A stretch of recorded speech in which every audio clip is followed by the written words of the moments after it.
right. Hey world, this is Justin, and you are tuned to Anywhere the Needle Drops. All right, if you're in my neck of the woods, you are feeling some heat. We're getting, it's still technically spring, but we're getting some summer-like weather here. It's hot. Today's a little humid when I'm recording this.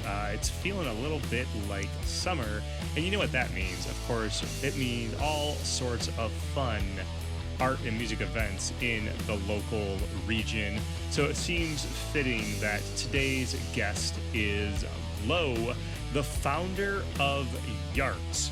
You know YART, or if you don't know YART, you should definitely check it out. YART is an annual event. It's a DIY art, music, and creative festival that takes place in a forest.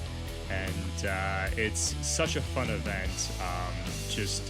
It's hard to even describe. You have to go over to the website and the show notes and check out the photos to even get a glimpse of what it feels like out there. But it's a massive gathering of creativity and art and music and food and wonderful humans gathered in the woods. And our guest, Lo, founded YART back in the day, and we get to talk about that. And also we get to talk about their band, Coconut Sedan. And so there's a lot of fun stuff here to look at. Speaking of YART, make sure you mark your calendar. You got some time. It's taking place the weekend of September 5th and 6th, and you do not want to miss it. If you are in our region, please do yourself a favor. Check out YART. And a little bit before that, you can check out Coconut Sedan at the South Bend Zine Fest. That's on June 13th. And of course, man, we're just in it now, right? Before too long, there's going to be so many weekends where it's not a matter of what do you do, it's a matter of which things do we do and which things don't we do, because we can't do them all. It's going to be that time very, very soon. So it's a very exciting time of year here in the region for art and music and food and creativity and all that fun stuff. So yeah. All right. So check out my conversation with Lo. Lo is just a wonderful human, great creative spirit, and has brought us this wonderful thing that we call YART. So yeah, check it out. Enjoy the show.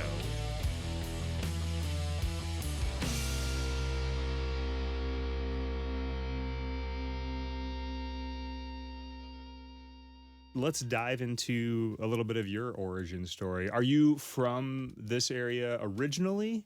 Yeah, I was born in South Bend. Okay. I was raised in South Bend, lived basically my entire life off of Portage. Still on Portage. Yeah. Off of Portage, yeah. I went to high school at Clay, middle school at LaSalle and Kennedy, elementary Coquillard. I've been around. IUSB, got a BFA from IUSB in graphic design, which, looking back now, I wish I would have switched it to painting. Yeah. But, I mean, life be lifing, and yeah, I'm very grateful for that journey. Learned a lot, even in, it being my minor rather than my major, in painting being my career now. So. Yeah. I think they just have they had really good professors over there at IUSB. Yeah. It's, actually, my day job is at IUSB. It's in the nursing department, but it's funny how many people in the local music and art world came out of IUSB, or even people that aren't here anymore. Like I had a friend who is down in Austin now, working, scoring and doing sound design and video games, that came through the music program at IUSB. That's sick. I mean, yeah, it's a cool program to be, right here, kind of unknown, in our area. So, or all the programs there, really. So I think every kind of college experience is going to be what you make of it. Yeah. Also, but having good mentorship is definitely adds a lot to the longevity of whether you stick with it or not, Yeah. Yeah. I feel like a lot of people that I went to college with at IUSB who are in the art programs are still doing it. Just I don't know, it's kind of hard sometimes. I feel really grateful to have started YART not even knowing what it was, because it's increased my longevity in staying in art, you know? Yeah. It's shifted a bit into more of like a business type deal. But I think even being a full-time painter is the same, you know? Like you have to understand how to like market yourself and things like that. I just, yeah, I feel like I lost my train of thought there. That's all right. That's all right. Well, I want to go back to something you said, because you said, you know, how it's kind of what you make of it, but you were also referencing how you kind of had wished you had taken, you know, a different major. But like, honestly, like you having the experience you had, you know, with the major you had, probably has fed you as an artist regardless. Like, you know, the path definitely. you chose, right? Definitely. So, yeah. It helps a lot with flyers. Yeah. Yeah, for sure. Yeah. And yeah, I mean, it was still within the creative field. The only reason I did go into graphic design was because my parents said that would be how I would be able to make money, you know? So it was like the common medium, I guess. Yeah, yeah. One of those like compromises a little bit where it's like you know, we talk about that a lot here with you know, sort of when people are choosing the art path, particularly as a career path, sort of that conversation, you know, with the parents of like so yeah, I'm going to do like the unsafe thing and like take the unsafe path, the thing that doesn't necessarily guarantee an income or money or whatnot. And I always wonder what those conversations are like, you know, when those moments hit. They're tense. Yeah. Yeah. I mean, my parents were definitely supportive. And then, I stayed in town after my mom died. That's why I went to ISB. I almost moved to Cleveland. And then I really thought about Pratt and like going to New York. But I don't know. I'm really grateful for being here, like in this city, and helping it like grow and find value in artwork and like add to the experience and the culture. Like I feel like it was all purposeful, everything, and how it played out. Yeah. So what is it that you saw here that made you decide to stay here? Like what was the thing you saw like that there's something going on here? You know? It's the drive within the community. It's the community. Yeah. I feel like there is such a vast range of talent within the artistry in South Bend and like the Midwest. And everyone seems to want to support each other. And everyone is willing to come together to like make a collective vision happen. And I saw that in various spaces with like Rocky Button, even though with Rocky Button, with Lang Lab, with The Well, with like all these different venues. And the first year that I did YART, I really hadn't even branched out that much. I didn't really have like deep ties in the community yet. And I think that was what like pushed it for myself further into the community. And then I saw what was possible, kind of. I never knew it was going to get this big. Yeah. Yeah. Yeah. Well, there is something I think to be said about that, where you, there's both that sort of, I guess, Midwest grit of like, we're going to get this done, you know, whatever. I love the Rust Belt. Yeah, Rust Belt, exactly, man. right? Yeah. And plus that communal thing, you know, two things that aren't necessarily tied directly to the creative world. When you merge them with the creative world, that's why you have this thing we have here where it's like everyone lifting everybody up and everyone working so hard to make things happen, whether it be the performers themselves or the people putting on the events or the venues or whatever hand people have in the local art and culture scene. Everyone's just like got the drive and got the love of each other to like, this is a communal thing. Like, let's do this together, you know? Definitely. The DIY mindset. Yeah. Like all the way. Yeah. It's all really punk. Like even if it's different genres, it's like such a punk mentality, I feel like. Yeah. Yep. I really do think, you know, the next like scene, like people are going to be looking at, instead of like looking at Nashville or looking at Austin, they're going to be like, what's going on in the Midwest? Like, it's not going to be like one city. It's going to be like a region, right? Oh, that's kind of how I look at it. Yeah. Because like with YART, I mean, we're like in a spot where you can get to Chicago, you can get to Indy, you can get to like Fort Wayne, Kalamazoo, Grand Rapids in a Midwest minute. Yeah. Which is really like 2 hours, Yeah. maybe less than that. That is my equivalent to a Midwest Minute. Yeah. So then you can pull people in, and then they could even like do a gig, go home same day, So it's like, and then vice versa.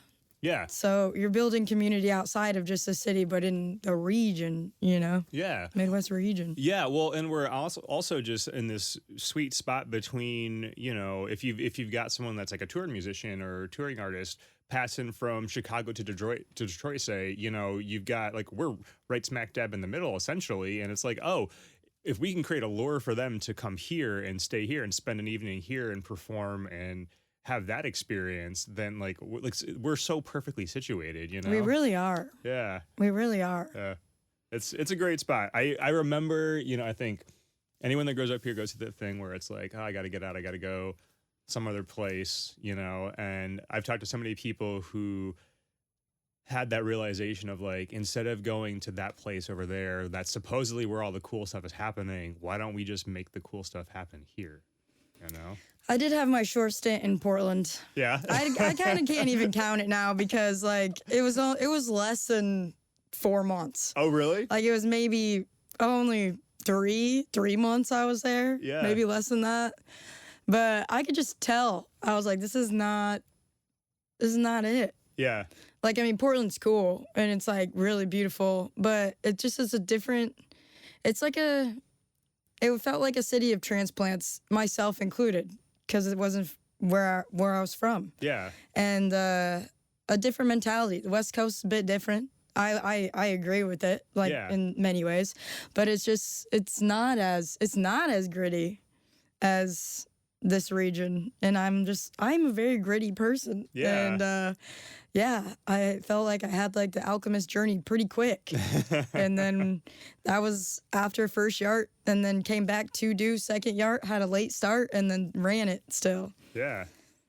I think there's also something a little bit cool about like making the choice to, like, again, instead of going to the place where like supposedly the thing's already there, like the cool thing's already there, like putting in the work to make it happen here, like it's almost like a public service, really. Like it's like, no, let's do this here. Like we can do this right here, It's so crazy how like each individual artist in the yard, we're already in YART. We're talking about YART. We are. So, like, how can you not? Yeah. But I was literally in the truck sending out emails before I came in. But like Justin made this install in the yard, and it was this immersive maze of found material within the yard, like natural material, logs and things like that he was pounding into the ground. And I watched this thing evolve for like 3 weeks, and then he starts filling it in. He basically built framed walls and then went around town and pulled up all of the invasive species off the Riverwalk to fill it with. So like that is a public service that's like being used to amplify this other experience that's being provided for the community. And then it was swings. Yeah. So then everyone just went in and experienced this while he was out and about taking up invasive species for it was wild. Yeah. It's cool. Yeah. How it gets connected like that. Yeah. No, there's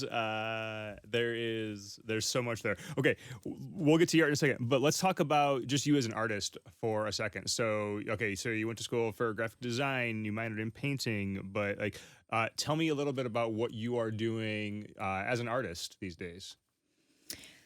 Oh, painting is how I maintain my sanity.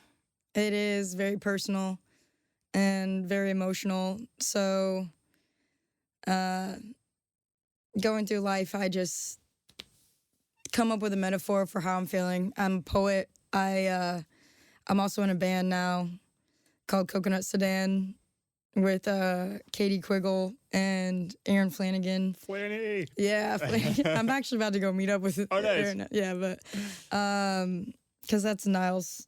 They're Niles. Yeah, so painting is how I keep my sanity, and also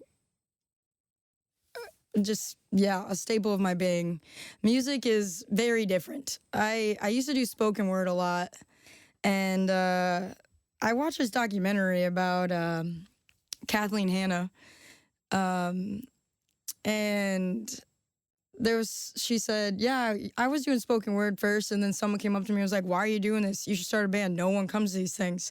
Which, and like, that like hit in that documentary, and I was like, okay, how do I get a kit? And then, I traded a painting for a kit, and then Aaron wanted to play and Katie wanted to play, so then we just kind of sent it, and now we're like, we got gigs booked and we're 2 gigs in, so nice. And we have basically an album, but I don't know if they're all gonna stick. Aaron's like, let's just improvise everything, and Katie's like, no, we need to perfect this chord, and I'm just like, I'm here and I love it. Like it's great. It's a great dynamic. I have to mention that those 2 energies in the room, it's good to have those 2 in there. It kind of balances each other, because sometimes you do need to just like riff it and figure it out, and then other times you do have to have something a little more structured, a little more ordered, you know. So it seems like that's probably a pretty good combo. The 2 of them definitely. together. Yeah. And they're very skilled musicians. Yeah. And I'm just learning. Yeah. And I think it's activating a different part of my brain, because I've been painting for like a full-time artist now, for like painting as my main go-to for about like 8 years. So it's kind of changed in the way that I look at it. Like, it will forever be like my immediate go-to release for like just the full-on expression of self. But I also make money off of it. Yeah. So like changes the dynamic a little bit. Yeah. Which isn't always the best thing. But music is just so free, and it's just so fun. And like, it's just a different form of expression that doesn't have the pressure to sell, you know? Yeah. And I struggle with that as a painter too. Like, I don't ever want to change how I paint to sell. And like, the inconsistency that comes with being a full-time artist, sometimes it can be like that, you know? Yeah. But that's when commissions come into play and things like that. Yeah. But that's like something that I've kind of dedicated, or like set a boundary with myself to be like, okay, are you making this for you, or are you making this to sell? Because is it going to be, where is it coming from? Is it authentic? Not to say that it wouldn't be, even if if there was an intent to sell, but so music is my way of like starting from ground zero a bit.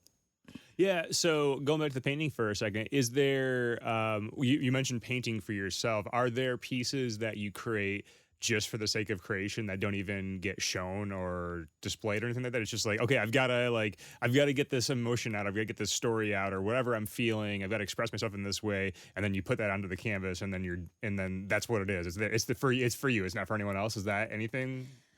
Yeah, but they usually are still shown. Just because I'm pretty transparent on my Instagram story, and I've been told like a lot of times that watching the process is like really interesting, and like I'm not afraid to show like the ugly phase, you know, like when you're in like the introduction buildup of it. But if I don't like it and it was fully just like a fleeting thought, then I'll use the same canvas and just go over it. Nice. And keep going over it. So a lot of my paintings have maybe like 5 to 6 paintings underneath them. Yeah. Because I just want to repurpose the materials. Sure, and there's such a history there too. Like that lives in there in a way, you know. Yeah, it's like encapsulated. I appreciate that you do show that process, because you know, we live in this moment where so much of like social media is such a curated thing, and it does create this illusion of perfection for everybody. And it actually, you're motivating me just even in saying that, because I had dance class last night with Dance Society, and the video of my performance, we normally, like, you know, you have them to take a video of your performing, and you can, you know, post it online or whatever.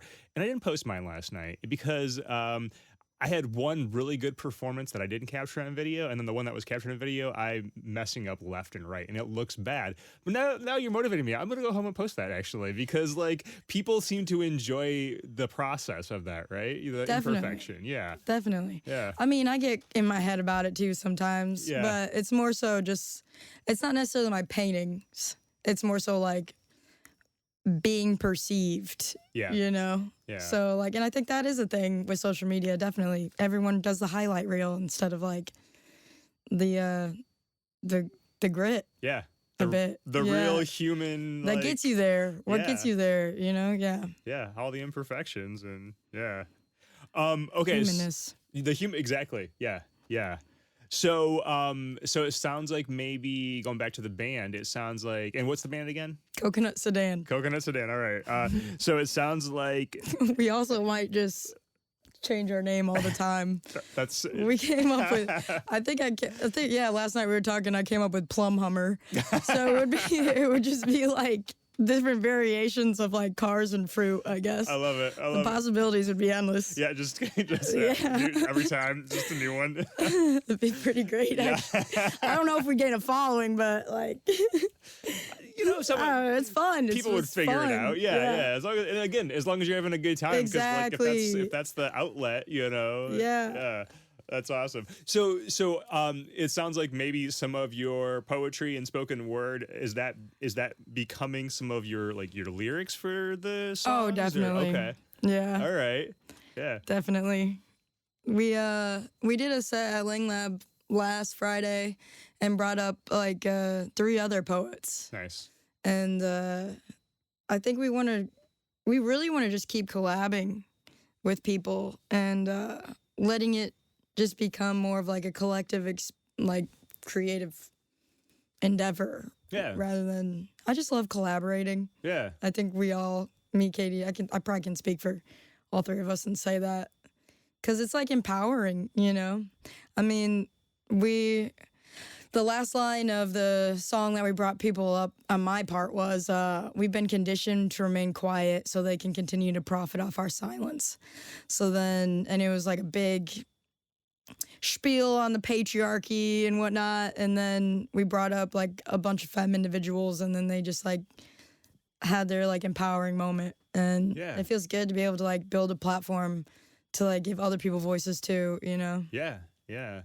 Well, and the other element in there, I think, is, you know, kind of going back to the motivation behind doing it is, you know, that sense of play or like doing it for enjoyment. You know, when we were kids playing, we didn't organize in a way where it was like, well, we got to have a consistent branding package for this thing we're doing. Yeah. Like we got together with our toys and like we play with our toys and like, so to get together with, you know, like the band and then be like, oh, hey, you want to do something with this? You want to do something like just having fun and like seeing what comes out of it. I mean, like that as adults that we're missing that magic. We don't value that in the way we should. And I think there's a little bit of a revolution going on to bring that back, which I love. Agreed. Yeah. I mean, I think even like in coming out to the yard and playing in the woods, you know, I see that a lot, that people are like, yeah, I can't tell you the last time I was like just building stuff in the dirt, you know, like tree houses as a kid. It's essentially along that same vibe, but now we're adults and we have something we're bringing in on top of it, you know? Yeah. Yeah, definitely healing the inner child, you know? That's right. That's right. We're on that journey. So you mentioned you guys have some shows booked. So where are we going to see you guys playing? This Sunday we're playing at McCormick's. Okay. All right.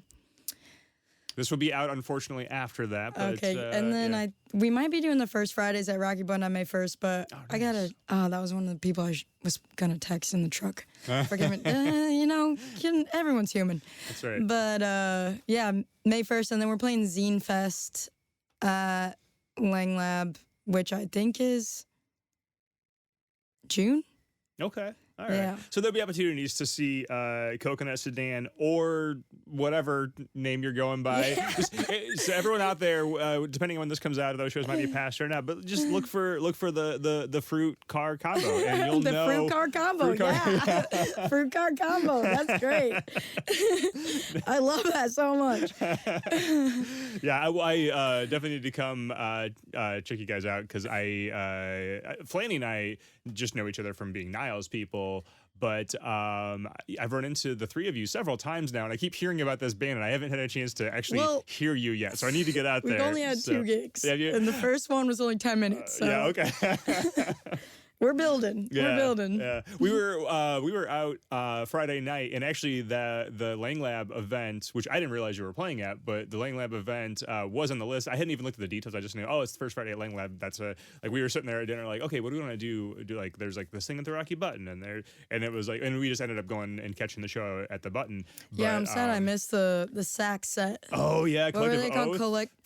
What is it? Collective Oath. Yep. Collective Oath. Yeah. The guys from Sundial. Yeah. Are they new? Is that a new project? So I wasn't quite clear if Collective Oath is like a normal project in of itself, or if they were just doing Collective Oath because the full Sundial wasn't available. I'm not really sure. Word. It sounds like maybe it's two separate projects with a lot of like crossover people though. So yeah, I think it might be a thing. I think they've played as Collective Oath once before. So I don't know. We were talking about having them come on the show, so I'll find out more details for you. Hell so stay yeah. tuned. Will do. But no, the sax player was killer. It was a fun, and then like why not both?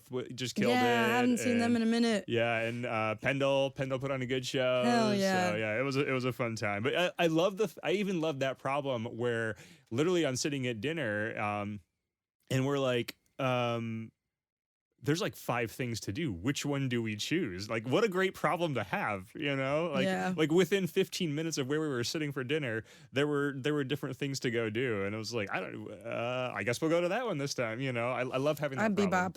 Yeah. I'm like, I'm gonna go here, and then I'm gonna go there, and then I'm gonna go here, and then I might go back there. You know? Yeah. Yep. Yeah. It's a good time. There's so much good stuff happening. So yeah, it's a fun scene. I mean, we have so much talent and variety and the different venues and stuff. I just love it. I know. It is. It's sick. Yeah. It's sick. Yeah. There's a lot of talent. Yeah. So much. Okay. So let's get into YART. You know, I imagine you've told the story several times, but let's assume there's people listening to this that maybe haven't heard it before. So talk about the origin of YART. How did that begin?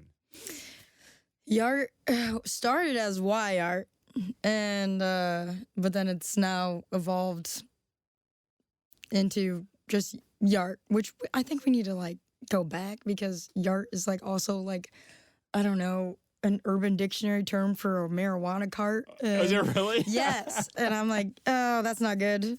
The youngins when I'm driving the YART van around are like, YART, YART. And I know they're not, they know it. I know it's not the festival. But yeah, so it started in my backyard. I had my studio is I live in a duplex, so like my studio's in the back half and I live in the front, and my neighbor at the time had empty lots, and I had been a year in to being a full-time artist, and it was really hard to find anywhere to show without there just really wasn't many places to show art. So I was like, I have all this space and I know a lot of musicians. Yeah. I don't really want people going into my house and using my bathroom. But it was around my birthday, so my dad rented a porta potty for my birthday. And then we got, it was Hammer and Quill's first year in like existence, and then they ran the bar.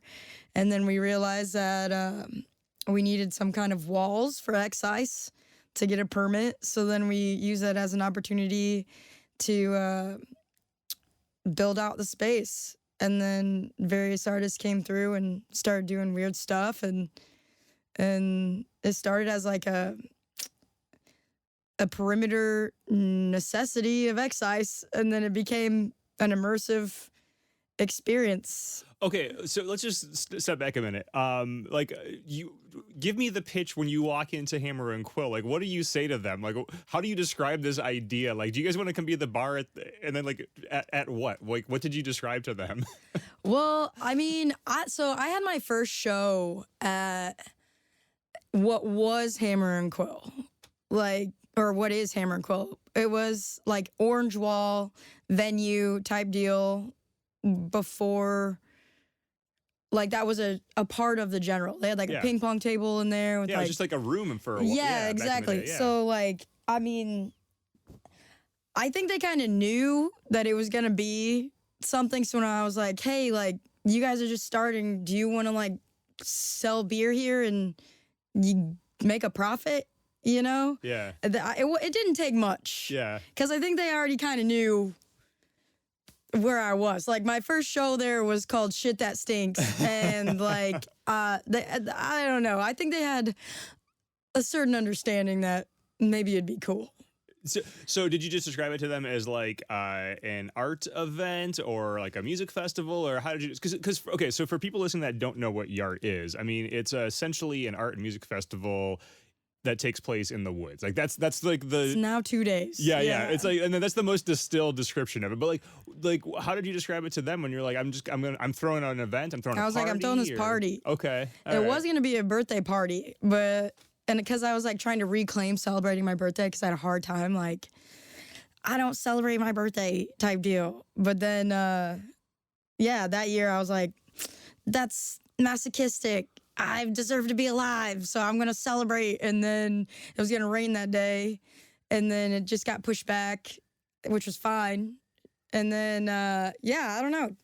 It just started evolving. Like people were like, "Hey, I'm here. You're having this party," and then brought stuff. Or then I would reach out to different artists and be like, "Hey, I built this wall. Do you have any artwork that you would want to hang up?" Or like, you know, it just the lineup came out and it said, well, actually, we didn't even post a lineup the first day. It just said YART, and then the first year DM for address, and then the word got out. Yeah. Yeah,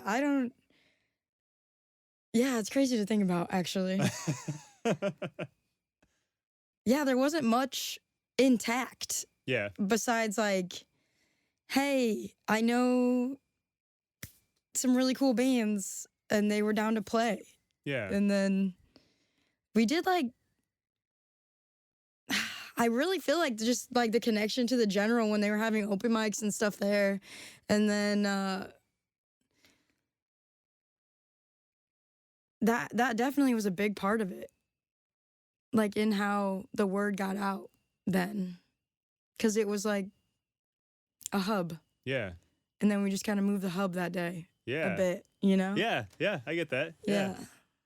Again, going back to that whole like Midwestern kind of a thing, like that is it that all makes sense, honestly, like in this like communal thing we have going on here, you know? Even in those days where it was, you know, like I would say we're in a, like it's grown a lot since then, like the whole of our local culture. But like even then, like that whole like energy was there under the surface, you know? So it makes sense that people just were like, oh, this thing's going on over there. Like, you got to go check this out, you know? And then, yeah. Definitely. Yeah. And then the fact that it was DM for address, it had that like kind of gotta know energy type deal. Yep. Which, is exciting. And then we carried that on for, I think, just the next year in DMing for address. Yeah. And the first 3 yards were all free. Yeah. And it was all like donation based to get the generators. And it still is mutual aid and donation based in existence. Yeah. And like resourcing materials and things like that. Yeah. But So after year one, how soon did you know this was a thing you were going to do again? Especially because you said you went off to Portland. So like I assume you went to Portland with the idea to stay in Portland. So like when did you know, oh, I've got to go back to South Bend and do round 2 of this thing? after seeing the community there.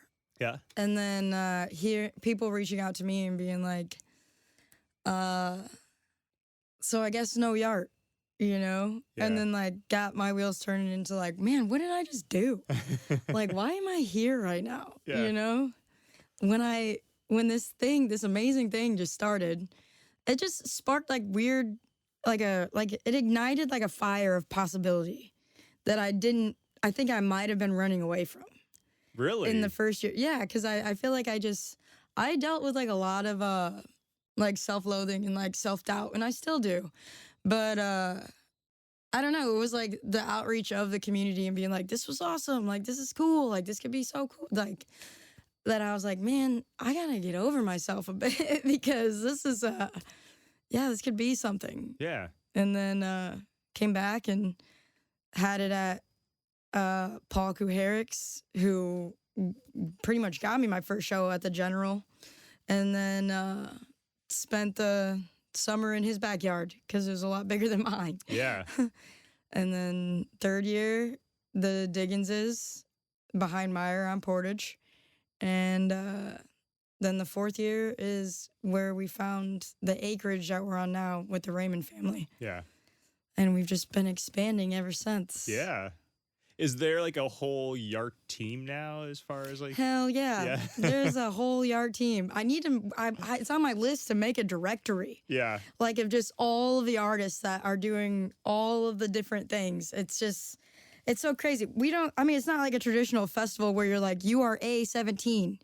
Row 9 or something, Yeah. you know? It's like, no, you come out to the yard, you wear your bug spray, you sign your liability waiver, and then you figure out what's calling you, you know? Yeah. And then I just try to remember exactly where your perimeter is, so the next time I give someone a tour, then I can be like, yep, this is all available. You don't have to use all of it, but like if you like that tree, then...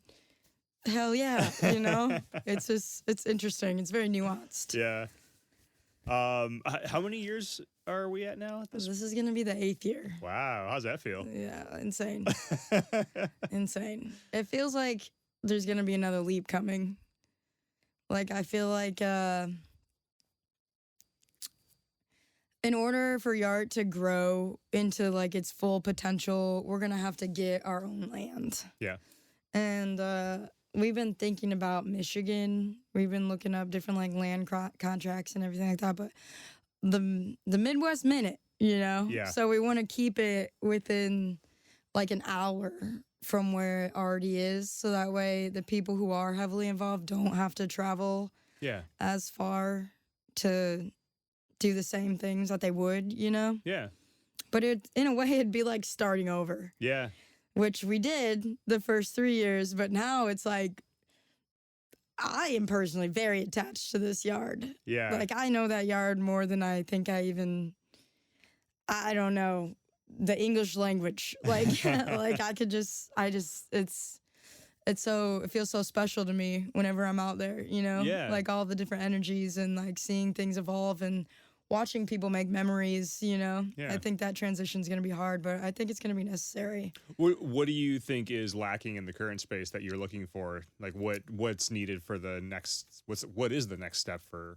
We need more space. More space? Yeah. Right now we're using about like 28 acres and that doesn't include the parking lot. Yeah. And we have a contract with the church and then we have a contract with the neighbor between the parking lot and the Raymond property.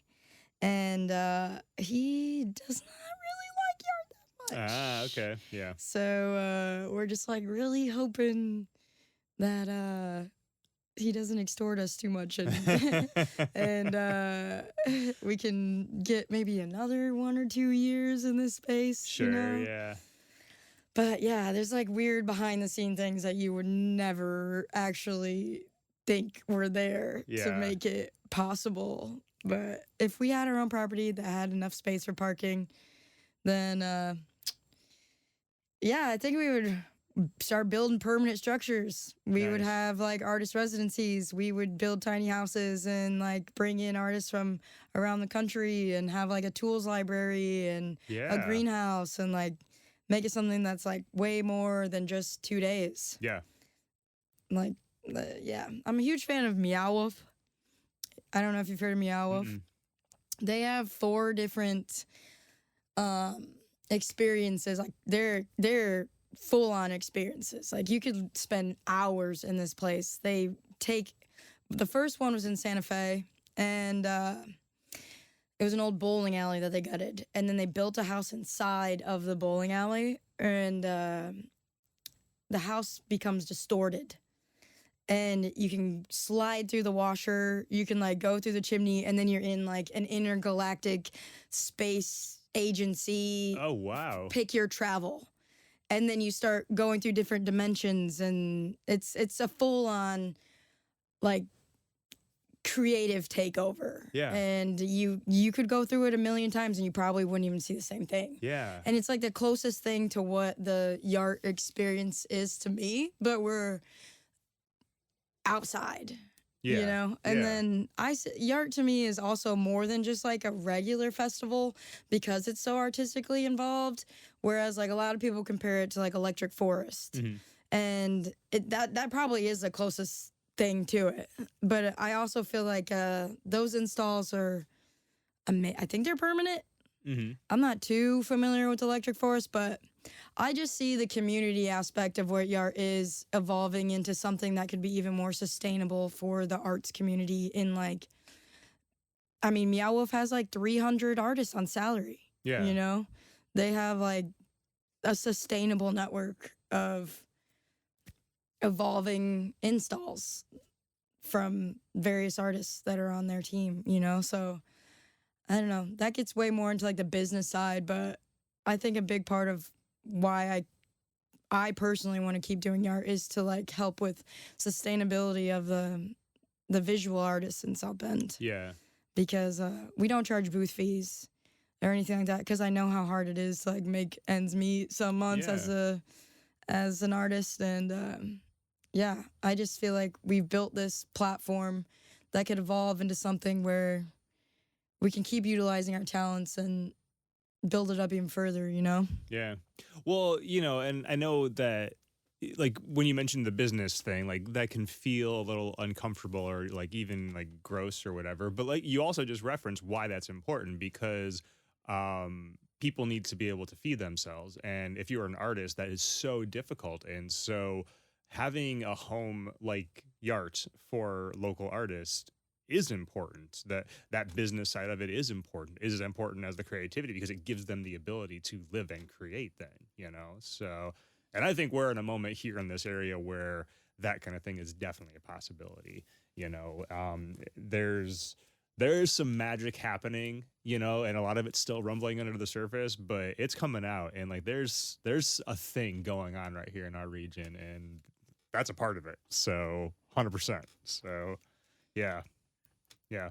I could see quite a few things blooming, you know? Definitely. Yeah.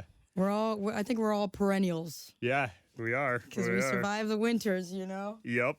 So do we have a date for this year for September 5th and 6th. September 5th. It's always Labor Day weekend. All right. So everyone mark your calendars for that. Can't miss out on YART. So I mean, going from, you know, obviously you mentioned the changes in locations and whatnot, but how else has it evolved over the years? Oh man, just like, well, the phrase, so we had that guerrilla style for the first 3 years, and then the first year that it was in this at the Raymond property, they it was like we had to take everything down. Like everything that came in had to go out. Yeah. And now the rule is if it's wood, it's good. Okay. So we have like the permanent wolf install that Angel Horn did, and then we have the permanent owl install that Jesse Armistead did, and then I feel like I just butchered his last name, but we have like a foundation. Yeah. Of trails of like knowing where anything is going to be. So like physically, that is how it's evolved in the space that it is. But we've also gained so many artists. Like there's been at least, I think last year there was at least 200 artists in the yard. And then the first year, I mean, there's 10. Yeah. You know? Are you reaching out to them? Are they coming to you, or? They're reaching out to us. Okay. Yeah. All right. And it's always like such a spiel when like someone's first coming to the yard. I literally just was sending emails saying this today. It's like, yep, when you first come to the yard, there'll be someone there to show you what space is available. Make sure you wear your bug spray. We'll have some on deck. Sign the liability waiver. You know, it's like, it's just a process and then you're there. And then you can just do whatever you want with however much space that you need, and it becomes so personal, you know? Like people come out there like every weekend and work on their space or just lay in their hammock and like vibe out, you know? Yeah. It's like it becomes like very personal, and like people take it as like an opportunity to be in nature as well as like be creative, Yeah. which I think being in nature helps be creative. 100%. Yeah. So how early, if the event's not till Labor Day weekend, how early are you and artists out there in the space, existing out there doing things? Well, we have a bobcat rental for April 17th through the 27th. Okay. And I like the immediate YART team, like people who are like deeply, deeply involved, is out there pretty. Like we're gonna be out there after this bobcat. You know, our Yeah. goal. We go out there, make a list of things that we need to move, i.e., like after storm damage or something like that, and then to like upkeep the trails. And then this year, we're trying to get as much foot traffic off of all of the driving paths because it's just a point of contingency, like of safety, Yeah. to have people driving where other people are walking for like load in and things like that. Yeah. So we're like fine tuning different areas and expanding with the heavy machinery to accommodate more artists as well. So after that, I'm going to be out there, even if it's just me, for the duration of the summer. I literally have just been waiting for the weather to break. Yeah. And then I will be out there every day. Yeah. What does it feel like out there, like this time of year, when there's like, it's not happening, but the potential's there, or the memories of the last one or whatever, It depends. It's like varies by month, you Yeah. know?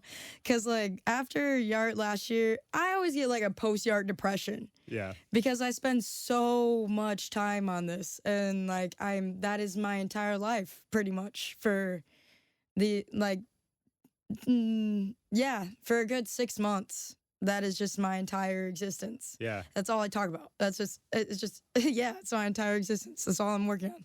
And yeah, so if you catch me in October, I'm like slumped when I'm Yeah. out there Yeah. because the cleanup process is always just it is bittersweet because there's like a resurrection that happens every year where after it goes docile and then it starts to slowly gain like momentum along with the blooming of the ramps. You know, there's like a large amount of ramps in that yard, and once I see those in April, then I'm like, okay, it's coming. Yeah. It's coming. There's like a buzz. Yeah. And then it starts to feel louder when we start doing our claim and clear dates. That's what we call them, when people can start coming out and like working on their space, which is usually in June. Yeah. And then because it's in September, that's June, July, August. That's 3 months of hustle and bustle. So like the preliminary for me, and like Dan and I are usually the first ones out there. Dan Wildy, he made the YART sign. He also drew the map. Mhm. He's made every YART sign. Okay. And didn't even go to the first 3 YARTs. So yeah, we call him like the master operator because he can drive anything. Yeah. Like anything. And yeah, so he'll be driving the Bobcat because I can't drive the Bobcat. And he loves doing it. But yeah, so it's usually just a few people out there until June, and then it gets crazy. Yeah. Well, and what does it look like in June then when people start showing up? Is that's like artists out there setting up? Or Oh, yeah. What exactly are they doing out there? They are starting to get acquainted with their spots and brainstorming, and like a lot of people use found objects that are out there, or like found materials. So they build their walls that they plan on hanging their work on out of sticks. Mhm. And I mean, or really anything. Like who was it? Jen Kimball made this super beautiful archway out of just branches and things like that. And I mean, it takes time, Yeah. but and it's still standing. I was very worried because a tree fell like almost on it, Yeah. and I would have felt really bad relaying that news. That's out of my hands, but I still would have felt really bad because Yeah. Yeah. I watched them build this. But yeah, just brainstorming. There are some people who don't like invest as much time and energy, and then that's just them coming out and removing any tripping hazards or like anything like that. Because it is kind of because we don't charge a booth fee, we just ask that like you get your space ready Hmm. and like remove any sticks or check for hives, you know. Yeah. And then if you are allergic, let someone else know that's not. And I don't know, it becomes like neighbors, like people that come out there pretty regularly. It's like, oh, I like what you're doing. Like, Yeah. oh, how did you do that? Oh, hey, can I borrow this? Or like, hey, you want like some snacks, you know? And then it just turns into like a hangout. We have fires pretty regularly, Yeah. and then when people are out there a lot, we have movies in the green room that we project on one of the free walls. So like people can just chill and watch a movie at night, and it becomes like a hangout vibe. Like Yeah. a lot of weekends, people will spend like a lot of time in their space, and then if they feel like it, and we usually have like hot dogs around the fire and stuff like that, and then we'll screen movies and hang out and vibe. That's awesome. I had no Also idea. play games. Yeah, like I had no idea that I didn't. I guess in my mind, like it seemed like something where the artist didn't show up till like the week or two before the event. So I love that that's like a whole summer thing where they're like planning and like so essentially they're given a space and like here's your space, do what you will with it, essentially kind of Yeah. a thing. That's awesome. I love that. Yeah. I think that's how it has its character. Yeah. Like when Jesse made the owl, I had no idea that it was gonna be like that. Yeah. Like this thing is massive. Yeah. It has like a wingspan of what, like 16 feet? Yeah. Or more than that, like 32 feet. If each one is 16, you know, am I Yeah. math? Yes. Yeah. Yeah. That Yes. adds up. Yeah. Yeah. Yes, Yeah. and you can go inside of it. Yeah. And like I was like, oh yeah, hell yeah, make the owl. But then I was like, okay, wait, like there's a treehouse in the owl now, and yeah. So and when Justin made the swings, I had no idea that was going to happen. When Angel made the owl or the wolf, I had no idea that was going to happen. Like there's so many things that I even miss that I didn't like. I like completely did not know existed Yeah. at YART until I started looking at pictures Yeah. afterwards, Yeah. because everyone's space is so like individually creatively done. Yeah. And unless you go into it, if there's any kind of barrier, then you're not gonna catch it all. Yeah. You know, Yeah. I mean, there's so much out there. It's like its own like. it's like a village. Yeah. Well, what you're describing sounds like it's own like living organism. You know, like It kind of is. yeah. Yeah, That's awesome. it really is. Well, I can't wait for this year. So it's gonna be fun. So yeah. I can't wait either. Yeah. It like, I don't know. There's been so much going on in the world, and it's just from my personal perspective, like it literally takes a village to create this village-esque atmosphere. Yeah. And even if it's just for a festival that's 2 days, like seeing people want to help each other and like be a part of something that creates an experience for other people gives me so much hope. Yeah. Like it's just there are good people in the world, there are Yeah. like cool people doing cool stuff, Yeah. And yeah, that's kind of what I'm looking forward to the most, is just being around like-minded individuals making art, you Yeah. know. I mean, I'm always around that, but it's just different when it's in the woods, Yeah. Yeah. And then we have that build up for the days, and it's like watching the progress and being outside. Yeah, it's I mean it does, like there can be so much hard stuff in the world to focus on, but it shows the other side. Like, it shows the other way things can be, the other way things are. And I think, there's something about that communal, like, sharing and creativity and play and love and joy that, I don't know, there's just something very special about that. And things like YART bringing that out, it's amazing. So, Hell yeah. yeah. Very grateful for everyone who has been a part of it. Yeah. Yeah. Well, we're grateful to have you too. So, YART's Labor Day weekend, 5th and 6th of September. And, keep an eye out for currently Coconut Sedan. We'll see how that name evolves, but I really like Plum Hummer. That's a great one. Plum Hummer is great. I think that's one you definitely have to bring out at some point. So where can people find out more about the band, about you as an artist, and about YART? Instagram, YART_South Bend is YART's Instagram page. Yep. Coconut Sedan is Coconut Sedan's Instagram page, and Lauren Steinhofer, full government name, is my Instagram. Yeah, and we'll have links to all that in the show notes. People can check it out. So, Well, Lo, thanks for coming and hanging out. Thanks this for has chatting. been a long time coming, so I'm glad we finally Hell got yeah. you in here. So, yeah. Grateful to be here. Awesome. All right. Thank you. Thank you.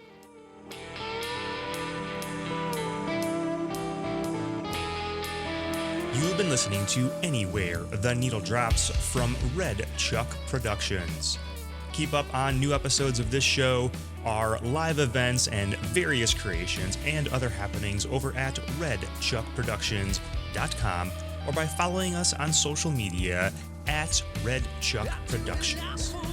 Special thanks to Hero Jr. for our theme music. You can check them out over at herojuniormusic.com. That is Hero, Hero, Junior, JR, music.com. A big shout out to Paul Clemson and Theory One Productions for handling sound duties and so much more. Check out their magic over at theory1productions.com. And a big thank you to Earthworks Audio for outfitting the Red Chuck studio. See their microphones and their other products over at earthworksaudio.com. Be sure to support all of our guests by visiting their websites, social media, clicking that subscribe button, seeing them live, and checking out their merch stores. Give musicians and artists your money. We'll be back with the next episode. Until then, thank you for your time. Here's to life.